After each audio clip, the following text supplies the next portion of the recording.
প্রবাসের ক্ষেত্রে enrolment from abroad এটা ম্যান্ডেটরি, যেই দেশে ওই দেশ থেকে এনরোলমেন্ট করা হয়েছে ওই দেশের মোবাইল নাম্বারটা দেওয়া ম্যান্ডেটরি ছিল। NID verification, liveness check, geo location enable করা ম্যান্ডেটরি ছিল। ভিডিও টিউটোরিয়ালের মাধ্যমে অনেকগুলো স্টেপ দেওয়া ছিল ছোট ছোট ভিতরে, যাতে যেটা আমাদের কনসার্ন ছিল ডিজিটাল লিটারেসি, ওইটাকে যেন পার পেয়ে যে কোনো ভোটার যেন রেজিস্ট্রেশন করতে পারেন। সাইবার সিকিউরিটি অ্যাওয়ারনেসের টিপস ছিল।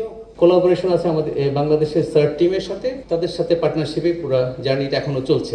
সিকিউরিটি টেস্টিং নিজস্ব টিম টেস্ট করছে, প্যারালালি গভর্নমেন্ট বডি আমাদের এসকিউটিসি সফটওয়্যার কোয়ালিটি টেস্টিং সেন্টার আছে বাংলাদেশের, ওনারা করছেন।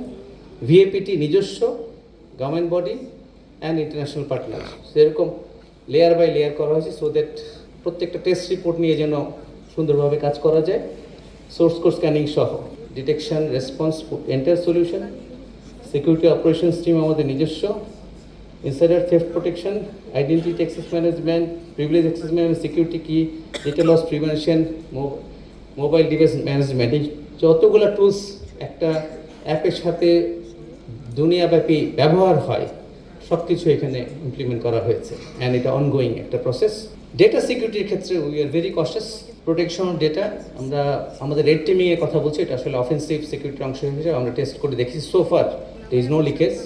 তারপরে ওরাকেলের cloud infrastructure is very robust, ব্যবহার হচ্ছে।